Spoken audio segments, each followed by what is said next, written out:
aquí, Daniel.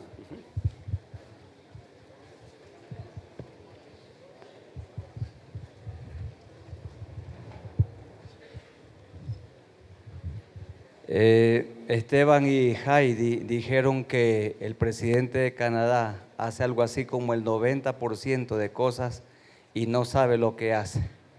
Y tiene razón, porque la primera frase que Jesús pronunció desde la cruz fue: Padre, perdónalos, porque no saben lo que hacen. Dios tiene planes diferentes a los nuestros. Bueno, son las 11 y sí saben ustedes lo que sucede cuando un pastor está predicando y mira el reloj. ¿Saben qué sucede? Nada, sigue largo. Y los pastores decimos por último y para terminar y como conclusión. Y finalmente les quería decir, pero después del finalmente hay 20 o 30 minutos más, propio de los latinos. Pero sí vamos a terminar en 45. Hermanos, vamos a abrir la palabra. Y anoche me agradó mucho el hermano que nos ayuda con la multimedia, la computadora y la pantalla, cómo fueron saliendo los textos en la pantalla. Excelente. Hoy vamos a responder a una pregunta. Y la pregunta que nos han planteado es: ¿cómo es una iglesia comprometida con su Jerusalén? ¿Cómo es una iglesia comprometida con su Jerusalén? ¿O cómo hacemos discípulos en Jerusalén, en nuestra Jerusalén? Esto se ha planteado la iglesia colombiana. Y está muy bien, hermanos. ¿Saben por qué? Porque las iglesias saludables pueden enviar misioneros saludables. Para que un niño crezca, necesita tener salud. Alex y Yasna tienen una niña saludable. Ella se llama Noemí y significa placentera. Si como la niña está saludable, va a crecer de una manera saludable. Una iglesia enferma no crece, su crecimiento se estanca. Y la Biblia sí habla de un crecimiento integral. Y ese crecimiento integral también tiene que ver con prosperidad económica. Hay una prosperidad económica saludable. El problema es que la teología de la prosperidad pone énfasis solo en la plata. Todo gira en torno al dinero. Los hermanos que son maestros del seminario y los que han estudiado y otros también, la palabra bendición en nuestro idioma, el castellano o el español, en nuestras Biblias, la palabra bendición, en el Antiguo Testamento, en hebreo, la palabra bendición es Beraka. Y Beraka tiene que ver con prosperidad material. La misma palabra bendición en el Nuevo Testamento, en el idioma griego, no es Beraka, sino eulogía. Y esa palabra eulogía significa bendición espiritual. Y lo material vendrá como añadidura. Jesús dijo en su sermón del monte: busquen primero el reino de Dios y su justicia, y las demás cosas vendrán como añadidura.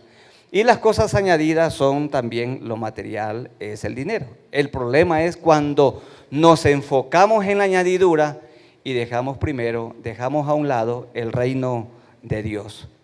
Antiguo Testamento, bendición es Beraka, bendición material.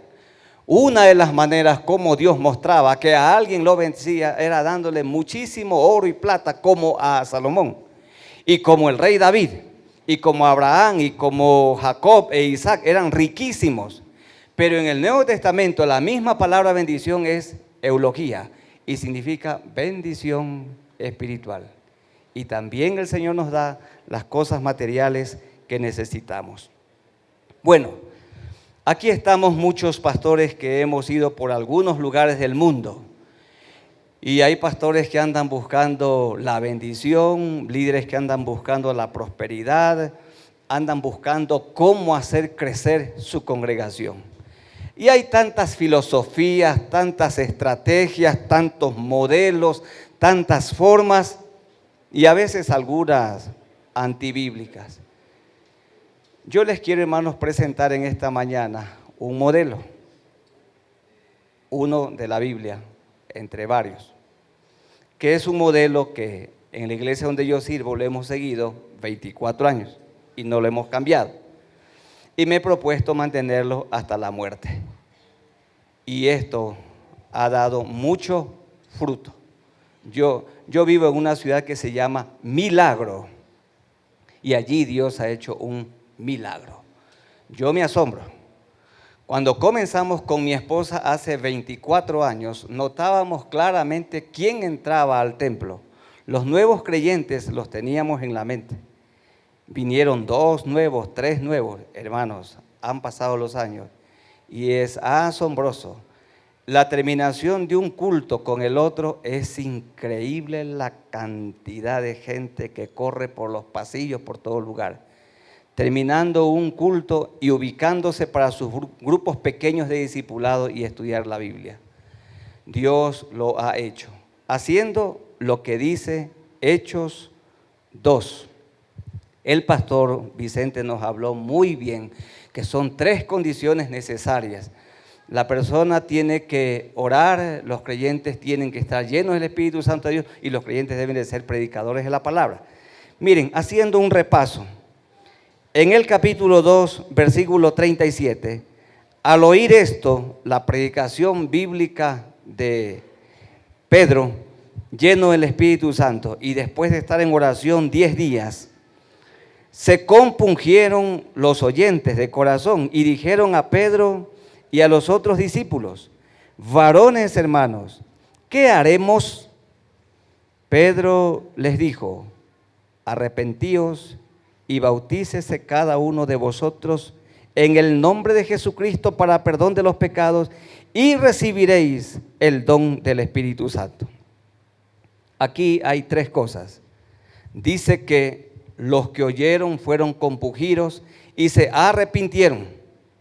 Miren, se arrepintieron, se convirtieron al Señor, pusieron su fe en el Señor. Los convertidos se bautizaron. Y los que se arrepintieron, se bautizaron, recibieron el Espíritu Santo de Dios. Se arrepintieron, se bautizaron y fueron sellados con el Espíritu Santo. Esos 3 actos fueron simultáneos. Se arrepintieron, fueron bautizados, dieron testimonio público de su fe y fueron sellados por el Espíritu Santo, fueron llenados por el Espíritu Santo. Ahora miremos el verso 39. Porque para vosotros es la promesa, y para vuestros hijos, y para todos los que están lejos. Nosotros estamos lejos de Jerusalén y la promesa llegó hasta acá y tiene que llegar hasta la 6ª región. Y para todos los que están lejos, para cuantos el Señor nuestro Dios llamare. El Señor llama a todos al arrepentimiento, unos acuden, otros rechazan. Y con otras muchas palabras testificaba y les exhortaba diciendo: sed salvos de esta perversa generación. Dice la traducción en el lenguaje actual: sean salvos de esta generación que va rumbo a la perdición eterna. Sean salvos. Vivimos en medio de un mundo pagano y hostil. Y el hermano de Jesús, Santiago, dijo: cualquiera que se hace amigo de este mundo se constituye enemigo de Dios. Y el que es amigo de Dios se constituye en un enemigo a rajatablas de la vida depravada que vive la gente de este mundo. No nos alineamos. Nos acercamos, amamos, los amamos a ellos como personas, pero no amamos lo que hacen. Lo que hacen los paganos nos da asco. Nos da asco. Y por esta razón nos acercamos para decirles que están perdidos y que necesitan un Salvador. Se arrepienten, se bautizan y el Señor los llena de su Santo Espíritu. Bien, nos dice luego el texto qué pasó. Versículo 41. Así que los que recibieron su palabra fueron bautizados y se añadieron, dice otra versión, y se unieron a aquel día como 3,000 personas. Eran entonces 3,120. 10 días de oración, 10 días de ayuno. Pero hermanos, un joven, estábamos conversando ahora en el receso, y cierto es la oración y la acción. Nosotros, el pueblo latinoamericano, tiende a ser polarizado. Nos vamos a los extremos.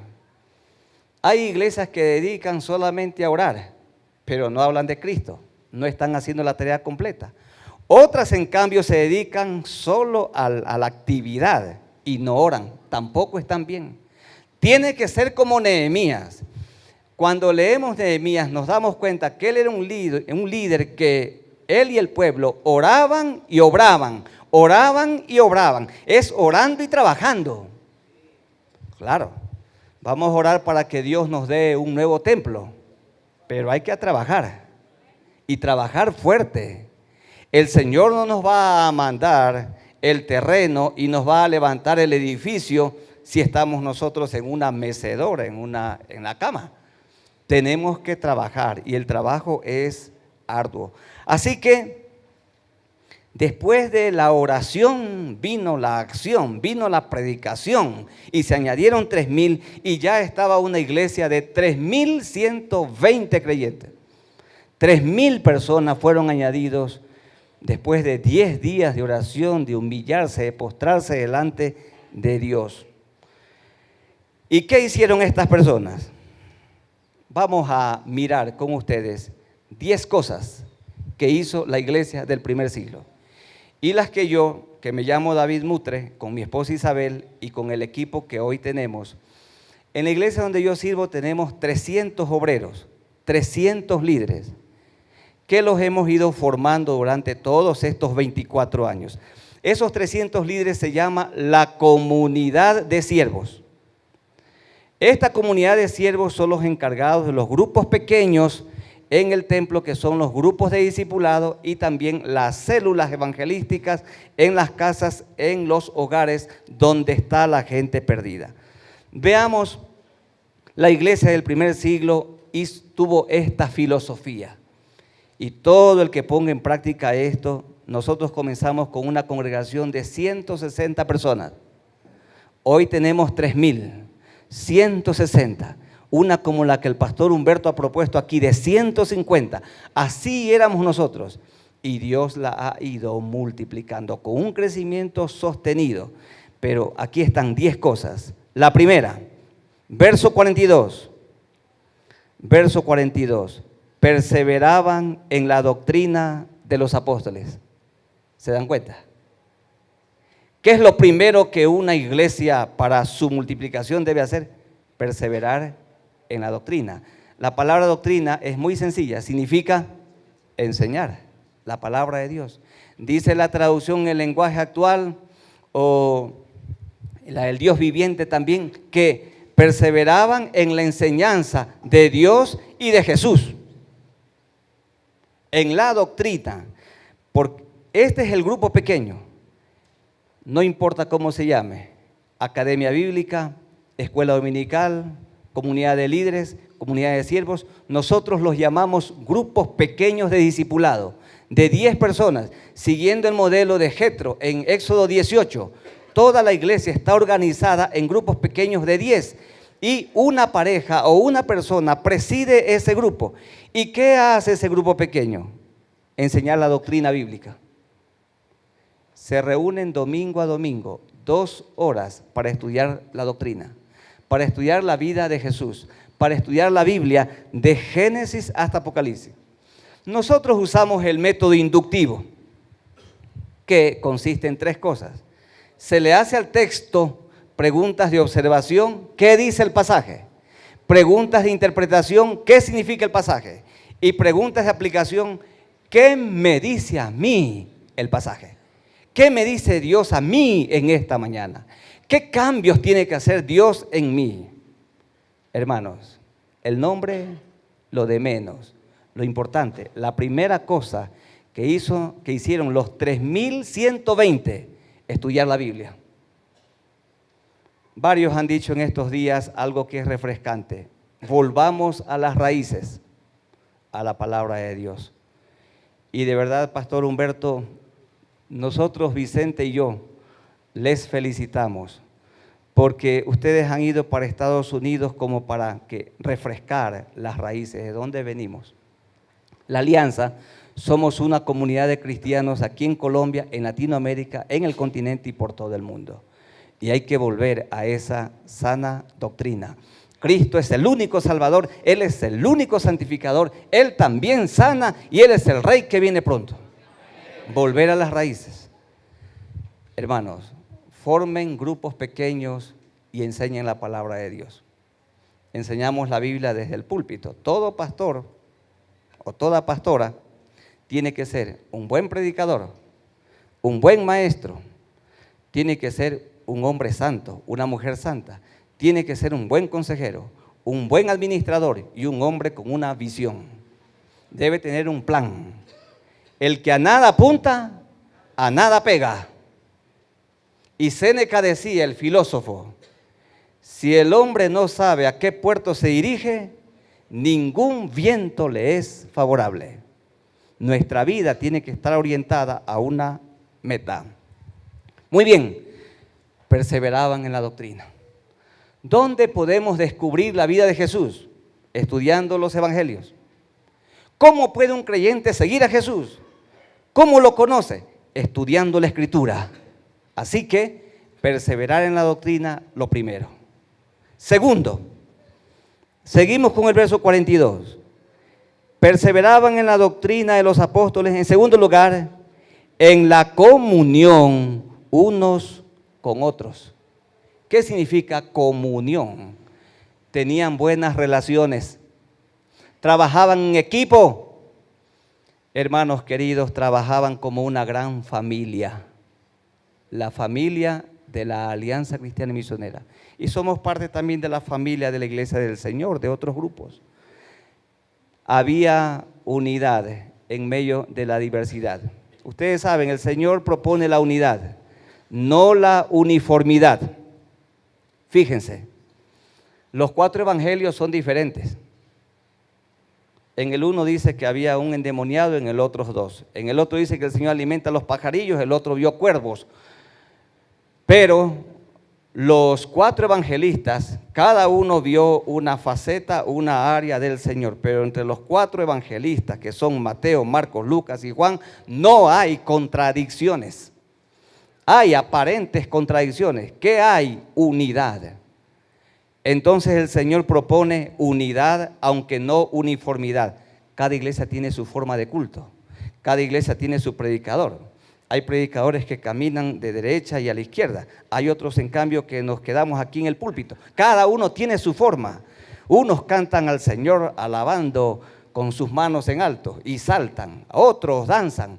Otros, en Guayaquil tenemos algunas iglesias que ellos cantan así, muy calladitos.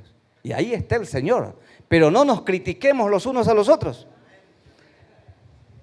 Perseveraban en la unidad. Sí, hermanos, la visión del pastor, de los pastores, debe ser la visión de la iglesia. No pueden andar 2 juntos si no estuvieran de acuerdo. Pongámonos de acuerdo. Y la iglesia del primer siglo, primitiva, estaba de acuerdo. Segundo, tercero, perseveraban en el partimiento del pan. Aquí partimiento del pan, como correctamente dicen otras traducciones, significa la Santa Cena. En el primer siglo la iglesia participaba de la Santa Cena no una vez al mes como lo hacemos en el Ecuador, el primer domingo de cada mes. Ellos lo hacían domingo a domingo. ¿Por qué el domingo? Porque el domingo Jesús se levantó de entre los muertos. ¿Por qué el domingo? El domingo vino el Espíritu Santo de Dios. Y el domingo comenzó a reunirse la iglesia. Hermanos, la Santa Cena, domingo a domingo, en la que se recuerda la muerte de Cristo, la resurrección de Cristo, la obra de Cristo, su pronto retorno. Perseveraban en la Santa Cena. Cuarto, verso 42. ¿En qué perseveraban? Y perseveraban en cuarto lugar, según el verso 42, y en las oraciones. Era una iglesia que oraba. Ahí está. Perseveraban en el estudio bíblico, estudio y práctica de la palabra. Perseveraban en la comunión unos con otros. Participaban de la Santa Cena. Y en cuarto lugar, era una iglesia que oraba. Quinto, versículo 43. Y sobrevino temor a toda persona, y muchas maravillas y señales eran hechas por los apóstoles. ¿Qué señales y maravillas? La primera, la gente con una vida muy desagradable, pervertida, se volvían a Dios. La gente era transformada y esto produjo asombro. El cambio radical que Dios obraba por medio de la predicación del Evangelio. Habían maravillas. Los ciegos veían, los cojos andaban. El Señor Jesucristo sigue siendo sanador. Él sigue siendo el médico divino. Él sigue sanando hoy. Pero tenemos que orar por los enfermos. Y los enfermos poniendo su confianza en Dios.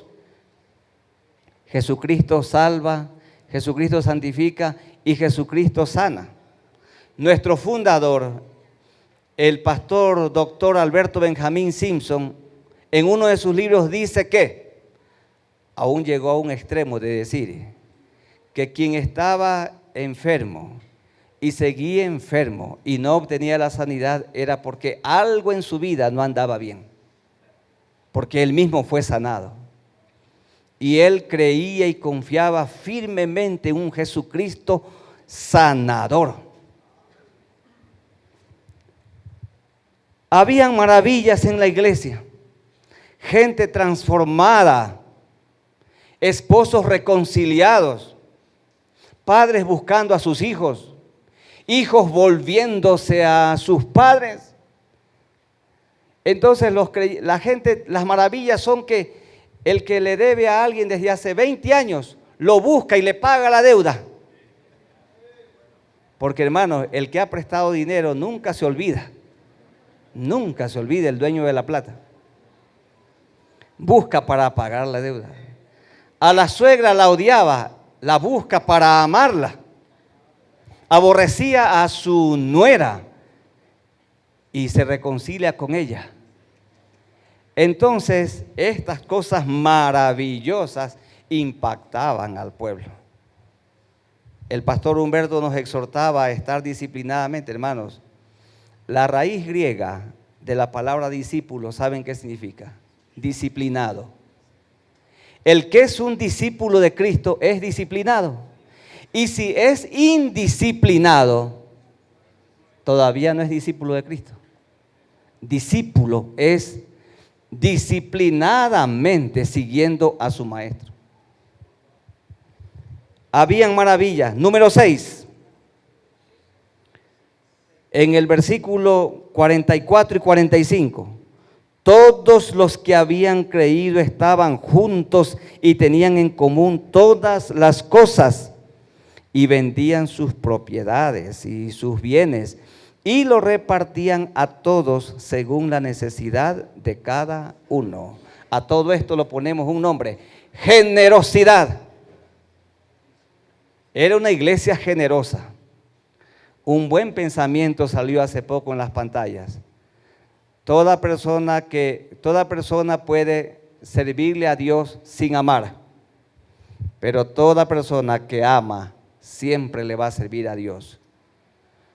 Yo tengo un eslogan en la iglesia donde sirvo y también en la iglesia ecuatoriana. No da el que tiene, da el que ama. Hermanos, hay pastores que se desgastan enseñándole a la iglesia a dar. Permítanme decirles, sí hay que enseñarles a dar, pero más hay que enseñarles a amar a Dios, porque la persona que ama siempre da. El que ama da. Dice un autor, William Barclay, en sus comentarios, el amor nunca calcula. El amor lo entrega todo. Y después que lo ha dado todo, sigue pensando que no dio nada. Los que tenemos una esposa y la amamos, le damos todo lo que necesita. No esperamos que ellas nos pidan, porque por amor le damos. Trabajamos para ellas, nos rajamos trabajando para ellas, para que tengan un lindo hogar, para que tengan una bonita casa con cosas necesarias. Y trabajamos también para nuestros hijos, porque los amamos. Claro que nos es grato oír la voz de nuestra hija o hijo que nos dice, papá, ¿me puedes dar para un cuadernito? Papá, ¿me puedes dar para un par de zapatos? Hermanos, yo crecí en un hogar cristiano y tuve un padre que nunca nos hizo faltar nada. Él era muy responsable con nosotros. En nuestro país hace algunos años los padres le decían a sus hijos, hasta el colegio te ayudo, cumple los 18 y ve tú cómo haces. Mi padre rompió ese paradigma con mi madre también. Nos reunieron a los 7 y nos dijeron, hijos, en nuestro contexto todos dicen que apoyan a sus hijos hasta que estudien en el colegio. Nosotros hemos prometido delante de Dios apoyarlos para que vayan a la universidad. Y ellos nos apoyaron para que vayamos a la universidad. Mi hermana mayor es médico y cada uno pudo estudiar y prepararse a nivel superior. Mi papá y mi mamá, él solamente terminó la primaria y mi madre era enfermera, pero él rompió el paradigma, porque el amor no calcula, el amor lo da todo. Y cuando lo ha dado todo, sigue pensando que no dio nada. ¿Cómo era la gente del primer siglo? Ellos, claro, daban sus diezmos, sus ofrendas, sus promesas, porque invertían para el reino de los cielos. Enseñar a la gente a amar es enseñar a la gente a dar. Repartían y no faltaba nada. Característica número 7. Perseveraban en el templo y en las casas. Miremos el versículo 46. Y perseverando unánimes cada día en el templo. En el templo cantaban, en el templo adoraban, en el templo el grupo pequeño de discipulado, y partiendo el pan en las casas, comían juntos con alegría y sencillez de corazón. Nosotros tenemos hasta una canción que dice, en el templo enseñamos la Biblia, en el templo adoramos, en el templo capacitamos y en las casas predicamos. En el templo el discipulado y en las casas el evangelismo. ¿Dónde está la gente perdida? En las casas, en los colegios, en las universidades, por las playas, por las plazas, en todo lugar. Miren que una cosa muy mala que hacemos los pastores principales hoy es, se construye un edificio y a cada pastor se le hace una oficina con aire acondicionado. Y hay pastores en el Ecuador que le exigen a sus víctimas, a sus compañeros de milicia que estén 8 días. Pero hermanos, a Jesús lo vemos en la calle. Dice que Jesús recorría ciudades, pueblos, aldeas. Un día unas hermanas sí se sintieron un poco ofendidas porque ellas estaban yendo a hacer aeróbicos y todo a esos lugares donde hacen ejercicios para bajar de peso. Y yo le dije, yo les digo algo que pueden hacer y que van a bajar de peso sin pagar nada. recorran la ciudad predicando el evangelio. Caminen. Y mientras caminan, predican y bajan de peso. Y cuando bajé del púlpito me querían ahorcar, pero ya me perdonaron. Bueno, pero hermanos, Jesús recorría. Y la iglesia del primer siglo estaban siempre movilizándose por el templo y por las casas, por el templo y por las casas, enseñando la palabra del Señor, predicando el evangelio del reino. Ellos eran estratégicos. Hay que recorrer Colombia. Colombia es un hermoso país. El sueño bolivariano, ¿cuál fue? La gran Colombia. Y nosotros fuimos parte. Bueno, seguimos siendo parte. Y hay tanta necesidad. Ustedes en el informe que han presentado dicen que hay una región donde la gente no conoce al Señor. Hay que recorrer toda Colombia. Y Alex y Yasna nos estaban compartiendo al pastor Vicente y a mí que ellos han estado recorriendo las iglesias por Colombia. Y nosotros los directivos también, los que son del CODIN, en el Ecuador se llama Junta Nacional, recorremos el Ecuador. Cuando a mí me nombraron presidente nacional, me dijeron, David, verá, en la oficina 5 días al día, 8 horas. Y hermanos, cuando yo estoy en un lugar, comienzo, mis pies no pueden estar quietos. Yo no puedo estar mucho tiempo en un lugar. Tengo que salir. Y digo, hermanos, no, yo voy a estar 2 días en la oficina nacional. Y otros días, jueves y viernes, voy a recorrer el Ecuador. A recorrer como Jesús recorrió. No, dijo, tienes que estar en la oficina. Me le salí del molde. Y gracias a Dios, hermanos, recorremos. Recorro las iglesias. No me reúno con los miembros de la iglesia, con el liderazgo. Procuramos apuntar a gente clave. Porque yo no recorro domingos, sino días en los que uno no se encuentra con el pueblo, sino me encuentro con el liderazgo, con el pastor, con sus líderes, con sus esposas, con todos ellos. Y allí estamos inyectando la visión que el Señor nos ha dado. Bueno, esta iglesia entonces caminaba predicando el evangelio del reino. Número 7. Número 8. Perseveraban en la alabanza y a la adoración. 47. La primera línea, ¿qué hacían? Alabando a Dios, adorando a Dios. Ustedes tienen una bonita alabanza, muy bonita, anoche, hoy en la mañana, bonitos cánticos.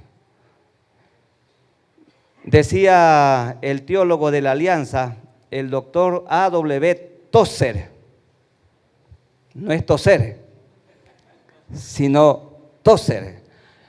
El doctor A.W. Tozer decía que la espiritualidad de una iglesia se la puede medir en cómo canta. De acuerdo a cómo canta.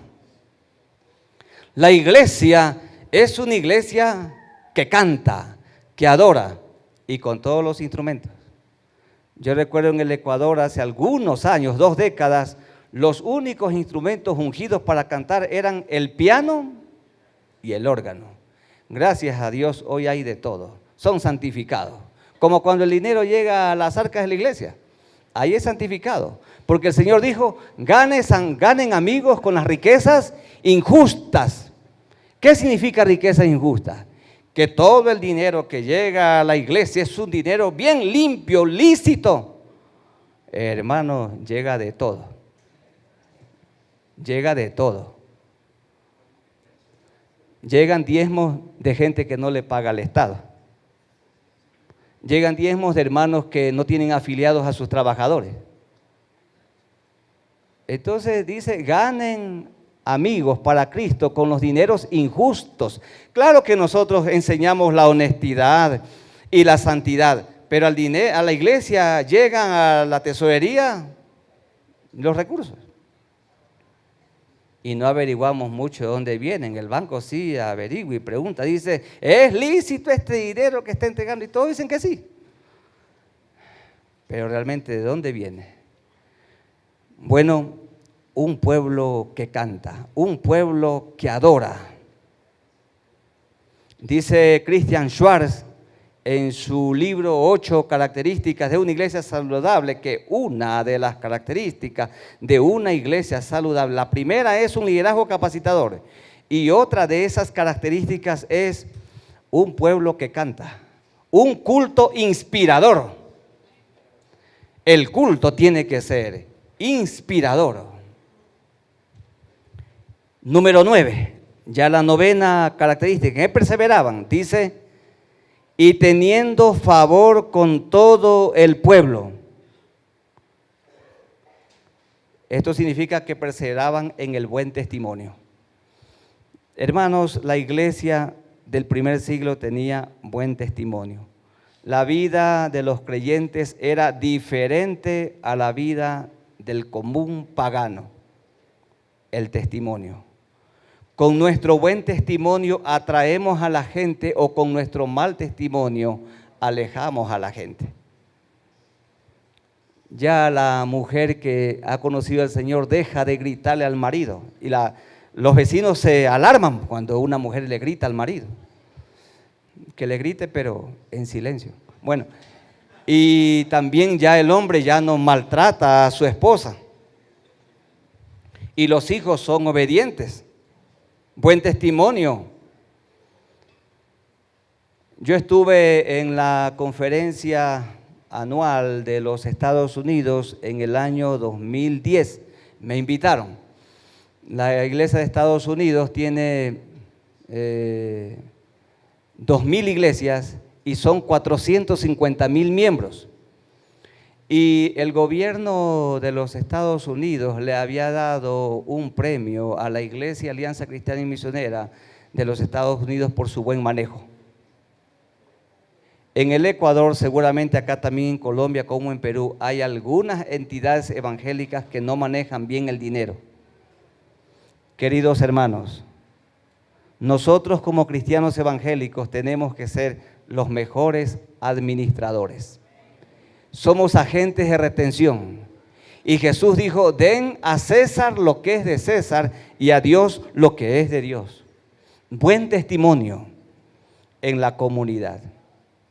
Bueno, nosotros tenemos la honra que nuestro presidente en una sabatina dijo que él daba fe de la buena administración de la Alianza Cristiana y Misionera del Ecuador.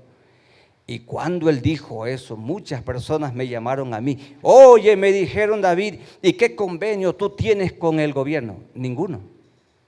Solamente que el presidente Correa en Carondelet tiene un enorme departamento con unas enormes pantallas donde él mira todo lo que sucede en el Ecuador. Qué lástima que ha dicho que no le compren a los colombianos para mejorar la economía ecuatoriana. Pero yo les voy a decir ahora que hay que hablar con él para que sí permita. Porque el producto colombiano es muy bueno. Es muy bueno. Yo llevé unas camisas para allá, el calzado, todo eso. Así que a veces nuestro presidente es un poco duro, un poco reacio. Tiene sus cosas muy buenas y también otras debilidades que hay que mejorar. Pero ahí estamos orando por él, pero no hay duda que es un hombre orientado a una meta. Él lo que se propone, lo hace. Lo único que hizo el presidente Correa es desempolvar algunos buenos proyectos que estaban guardados por años y ejecutarlos. No soy alineado al gobierno, pero sí oramos por el gobierno en todo momento. Tenían buen testimonio y en último lugar, miren, la cualidad número 10, y el Señor añadía cada día a la iglesia los que habían de ser salvos. Fruto de la predicación, fruto de la enseñanza de la palabra de Dios. La gente, ¿cómo se sentía cuando entraba a un culto a Jerusalén, los 3.120? Inspirador. La palabra, el amor, el abrazo la gente daba, la preocupación por el necesitado. Y en ese ambiente saludable, la iglesia se multiplicaba. Se multiplicó en toda Jerusalén. ¿Cuál fue la debilidad? Llegaron a amarse tanto, crecieron tanto y no salieron más allá de Jerusalén. Por esa razón vino luego Hechos 8, 1 al 4. Se produjo una dispersión, se produjo una persecución y mataron a Esteban, el primer mártir del cristianismo. Lo asesinaron y entonces la iglesia fue dispersada. ¿Por qué? Porque la coinonía puede dar a luz también a la coinonitis. Y la reunión entre ellos. Estaban contentos con su culto, contentos con sus reuniones, contentos con su crecimiento, pero como que perdieron un poco la visión de hacia afuera. Pero en Jerusalén hubo un crecimiento saludable. 10 cualidades, 10 características de una iglesia saludable. Primero, perseverar en la Biblia. Lo primero. Perseverar en la Biblia, en la doctrina.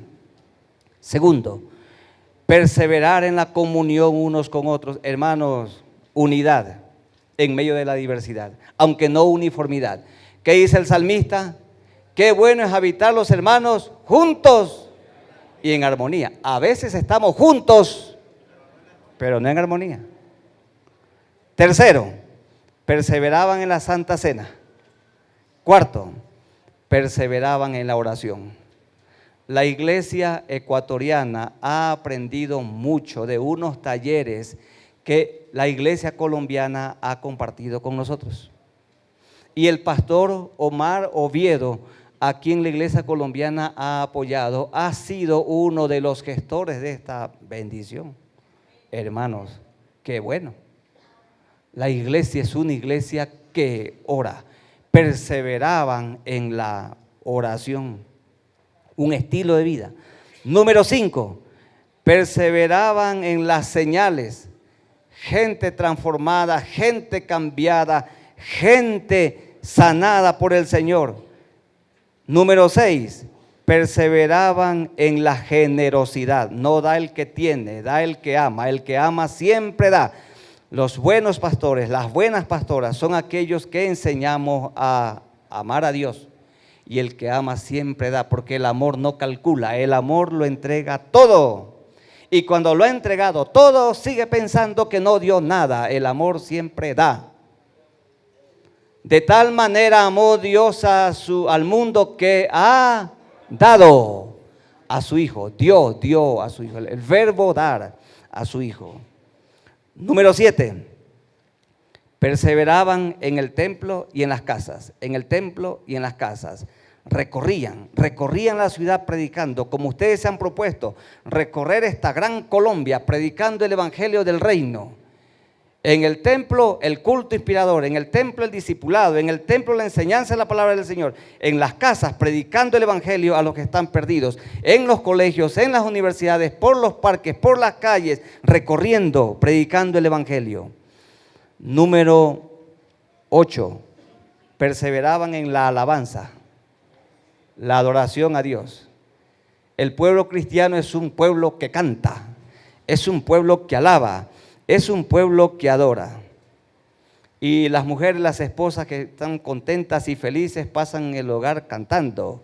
Las que tienen un esposo muy hostil, la esposa se pasa llorando.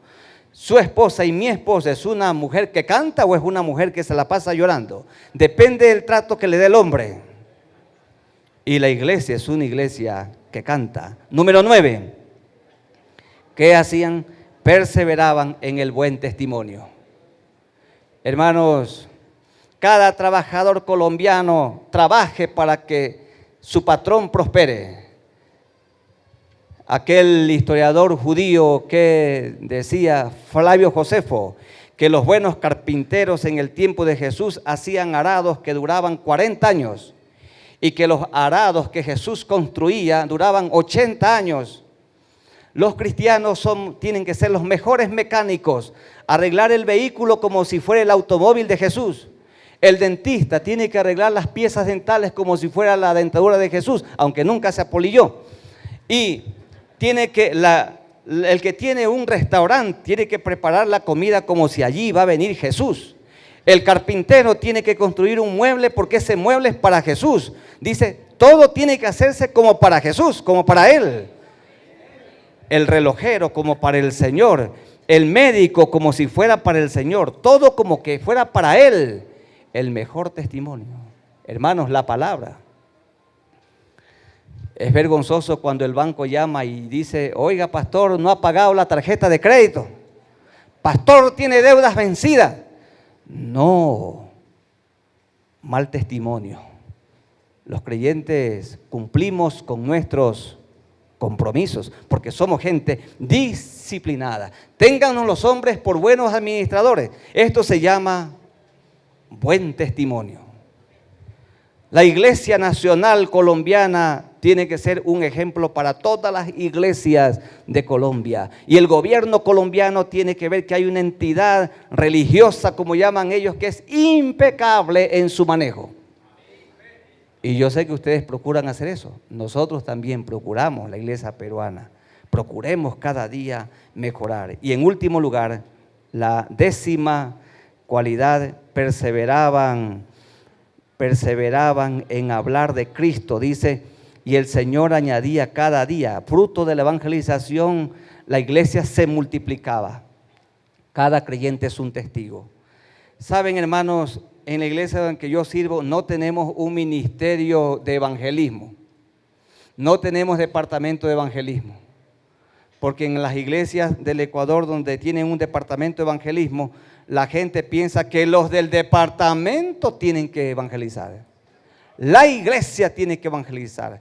Cada creyente es un testigo, cada creyente es un embajador, cada creyente tiene que ser un atalaya.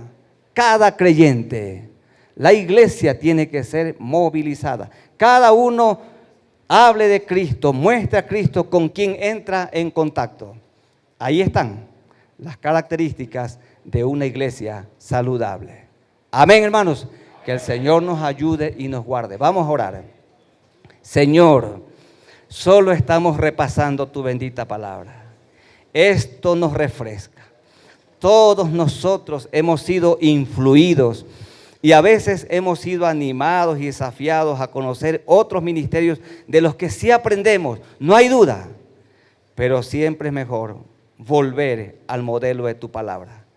Aquí está el modelo de esta iglesia de Jerusalén, cómo ellos hicieron la tarea misionera y esta iglesia cómo se multiplicó.